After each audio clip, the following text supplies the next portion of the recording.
আমরা এখানে যারা অবস্থান করতেছিলাম প্রত্যেকের পরিবার থেকে ফোন করে বাবা মা বা যাদের বাচ্চা আছে তাদের বাচ্চারা কান্না করতেছিল। তো এই যে একটা বিষয়, পরিবার পরিজন ছেড়ে মানে অন্য কোথাও না, হয়তো বা কেউ ভ্যাকেশনে যায়, এই দীর্ঘ একটা ছুটি ছিল, ট্যুরে গিয়ে ঈদ করেছে অনেকেই, কিন্তু আমরা কোথায় ঈদ করেছি? এই জাতীয় প্রেস ক্লাবের সামনে ফুটপাতে বসে ঈদ করেছি। এটা যে বাবা মাই জানবে বা যে পরিবারের লোকজন জানবে, তাদের এটা অবশ্যই বুকটা ফেটে যাবে।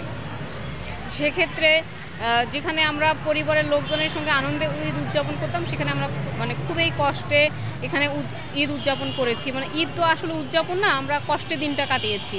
আমরা মানে না খাওয়া ছিলাম সেই দিন, যেহেতু ঈদের দিনে সব কিছু বন্ধ ছিল।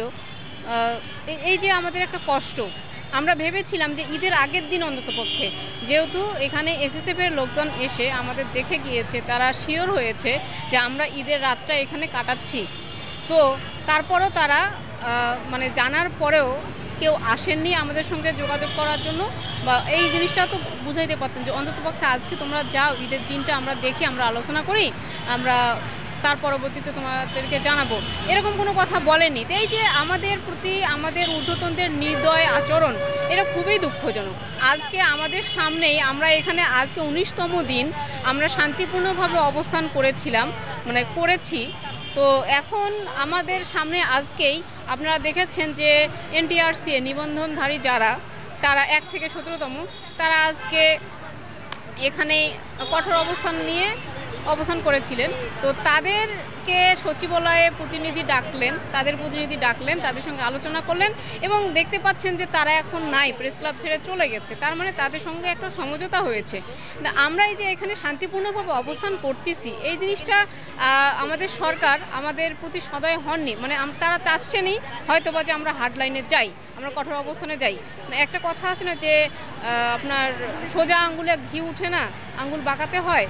তো আমাদের পক্ষ নিয়ে একজন পোস্ট করেছিলেন, তো এখন তার কথার অনুসরণ করেই বলতে হচ্ছে যে আসলেই মনে হয় আমাদের যে যৌক্তিক দাবি, 2 দফা দাবিটা আমাদের ডিপিপিতে যা উল্লেখ ছিল, আমাদের জনবল সহ সমগ্রটা পদ সৃজন করে জনবলকে রাজস্ব খাতে স্থানান্তর, এবং আমাদের যে কর্তন করা হয়েছে বেতনগুলো 7 বছর ধরে, কর্মকর্তাদের 2400 টাকা এবং সহকারীদের 1395 টাকা, এই 7 বছর ধরে যেটা কর্তন করা হয়েছে, এটা দাঁড়ায় প্রায় 20 কোটি সামথিং। তো এই যে কর্তন করার টাকাগুলো আমরা অনতিবিলম্বে ফেরত চাচ্ছি। এইটা আমাদের যৌক্তিক দাবি, আমাদের কাগজপত্র আছে। তো এই দাবিগুলো তারা দেখুক, আমাদের সঙ্গে বসুক, আমরা এটা আশা করব আমাদের যারা ঊর্ধ্বতন আছে তাদের কাছে। 19 দিন যাবৎ এখানে আছি, কিন্তু দুঃখের বিষয় হচ্ছে যে আমাদের মাননীয় উপদেষ্টা মহিলা শিশু বিষয়ক মন্ত্রণালয়, যিনি কিনা একজন নারী মানবাধিকার কর্মী, এই যে 19 দিন ধরে মেয়েগুলো রাস্তায় ঘুমিয়েছে, ঈদ করেছে রাস্তায়, উনি আসেন নাই দেখার জন্য। এবং আমাদের প্রধান উপদেষ্টা মহোদয়, মাননীয় প্রধান উপদেষ্টা বললেন যে রাস্তা ব্লকেট করো না, তোমরা গিয়ে স্মারক জমা দাও। একাধিকবার স্মারক জমা দেওয়া হয়েছে, আমাদের কাছে ডকুমেন্টস আছে, কিন্তু কোনো ব্যবস্থা গ্রহণ করেন নাই। কিন্তু আজকে দেখেন, এই যে সকালবেলা একদল এসে রাস্তায় হাঙ্গামা করলো, পুলিশের সাথে ধস্তাধস্তি হলো, তারা তো ঠিকই আজকে সচিবালয়ে চলে যেতে পারছে।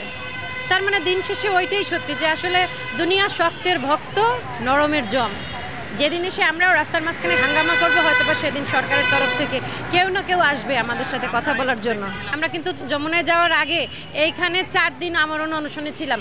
4 দিন মানুষ না খেতে পেয়ে, একদম আমরা যারা কমিটি মেম্বার, একদম সত্যিকার অর্থেই আমরা না খাওয়া ছিলাম, এবং আমাদের কিন্তু 4 জনকে হসপিটালে ভর্তি করতে হয়েছে। ঠিক আছে, ঢাকা মেডিকেলের মতো জায়গায় তো ডাক্তারদের নাটক করার টাইম নেই। সত্যিকার অর্থে অসুস্থ হয়েছে দেখেই তো তাদের অ্যাডমিট করা হয়েছে, তারপরেও তো ওনারা কেউ আসে নাই। 5ম দিন আমরা সেই না খাওয়া অবস্থায় যমুনার দিকে হাঁটা শুরু করছি। এই প্রেস ক্লাবের সামনে, ইটস নট 144 জোন, এখানে পুরুষ পুলিশ দ্বারা আমাদের নারীদেরকে হ্যারেস করা হয়েছে। এরপরে গিয়ে আপনারাই তার সাক্ষী আছেন। এবং তারপরে আমরা যমুনার অভিমুখে যখন যাই, কদম ফোয়ারা, যেটা আপনার গিয়ে কাকরাইল মসজিদ মোচরের মোড়টা, ওইখান থেকেই পুলিশ এসে আমাদের উপরে হামলা চালায়, পুরুষ পুলিশ। তারপরে মহিলা পুলিশও আসলো, তারপরে আমাদের সাথে আবার নাটক করা হলো যে তোমাদেরকে প্রধান উপদেষ্টার কার্যালয়ে নিয়ে যাচ্ছি। তার প্রতিনিধি বসবে এবং এরকম নাটক করে আবার ওইখান থেকে আমাদের ফেরত নিয়ে আসা হলো। একটা টাইমে আমরা বুঝতে পেলাম জাস্ট এটা নাটক। মহিলা ও শিশু বিষয়ক মন্ত্রণালয় তথ্য আবার প্রকল্প, আমরা হচ্ছে যে এই প্রকল্প জনবল আমরা 2018 সালে একটা হচ্ছে যে পেপারে পত্রিকা নিয়োগ বিজ্ঞপ্তির মাধ্যমে 3 ধাপে পরীক্ষা দিয়ে এসেছি, রিটেন, প্র্যাকটিক্যাল, ভাইভা। এবং পরীক্ষা দেওয়ার পরে আমাদের ডিপিপিতে দেখেছি এবং আমাদের ঊর্ধ্বতন স্যাররা বলেছেন আমাদের প্রকল্পের মেয়াদ শেষে রাজস্বকরণ করা হবে। এটা সুস্পষ্টভাবে আমাদের ডিপিপিতে ছিল। আমাদের 22 সালে মেয়াদ শেষ হয়ে গিয়েছে, তারপর তখনও আমরা হচ্ছে দাবি জানিয়েছি এবং অর্থ মন্ত্রণালয় থেকেও হচ্ছে যে আমাদের সুপারিশ দিয়েছে এবং জনপ্রশাসন থেকেও যেন হচ্ছে যে মানে যে কার্যকরী প্রকল্প সেটা যেন স্থায়ী করা হয়। কিন্তু আমাদের প্রকল্প প্রধান কার্যালয় সেটা কোনো পদক্ষেপ নেয়নি। ওরা না নিয়ে ওরা এক বছর করে 2 বছর মেয়াদ বাড়ায়। এখন আমাদের হচ্ছে যে 30 জুন 2025 আমাদের মেয়াদ শেষ। এখন ওরা আমাদেরকে বাদ দিয়ে থার্ড ফেজের রেভিনিউ কি জানি আউটসোর্সিংয়ে এই প্রকল্পটা আনতে চাচ্ছে। আমাদের সফলতার উপর ভিত্তি করেই হচ্ছে যে থার্ড ফেজ আনতে চাচ্ছে এবং আমাদেরকে বাদ দিয়ে নতুন নিয়োগ নিবে। এখন ওরা এখানে একটা নিয়োগ বাণিজ্য করবে, কিন্তু আমরা কিন্তু নারীর ক্ষমতা নিয়ে কাজ করেছি। আমরা প্রান্তিক পর্যায়ে নারীর ক্ষমতা নিয়ে কাজ করি, নারীদেরকে উদ্যোক্তা হিসেবে তৈরি করার কাজ করি।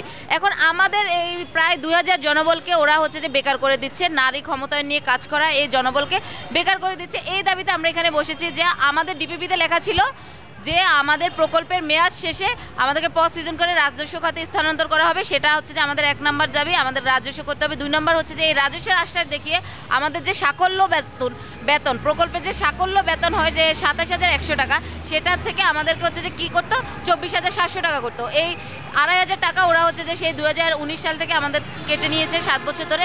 আমরা সেই টাকা অবিলম্বে ফেরত চাই। এবং আমরা হচ্ছে যে প্রথমে আমাদের 28 তারিখ থেকে আমরা অনশন কর্মসূচিতে ছিলাম শান্তিপূর্ণভাবে।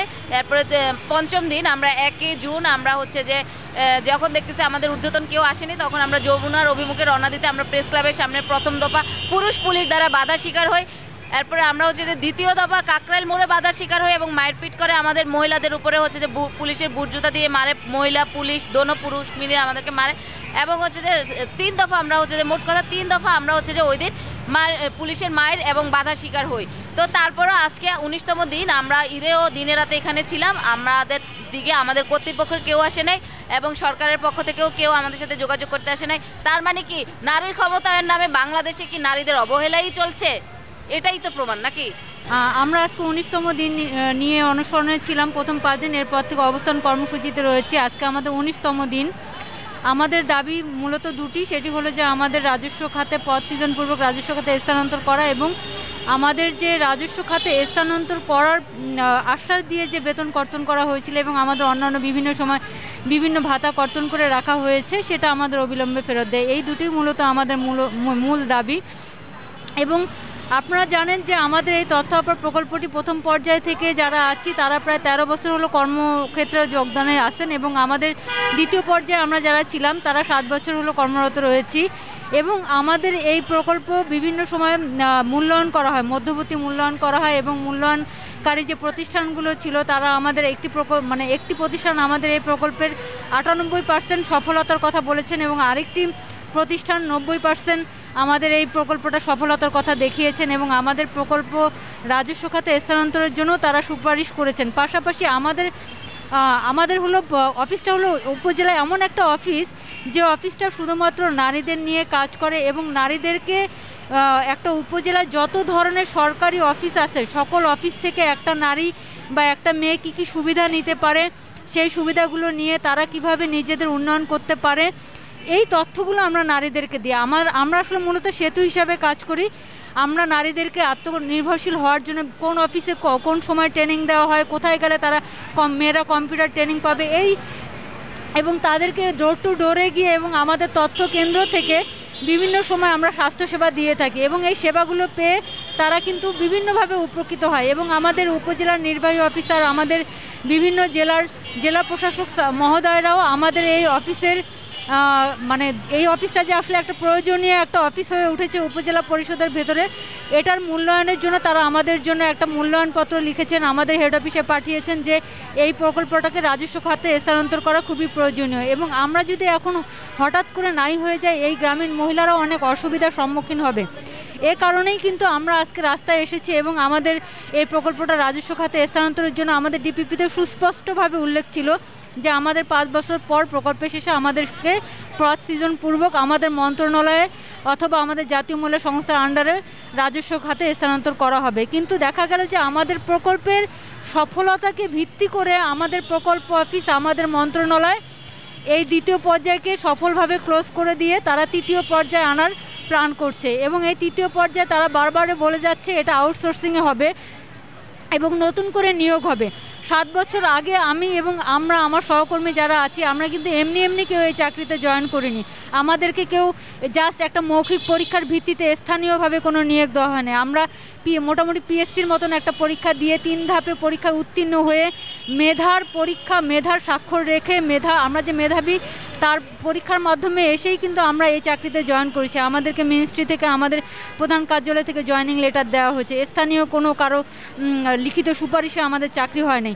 এখন তারা কি বলছে, আমাদের হেড অফিস আমাদেরকে মূলত তারা একটা কৌশল খাটিয়েছে। আমাদের এই পুরো প্রকল্পটাকে, বিশেষ করে আমাদের মেয়েদেরকে বানিয়ে দিচ্ছে আওয়ামী লীগের দোসর।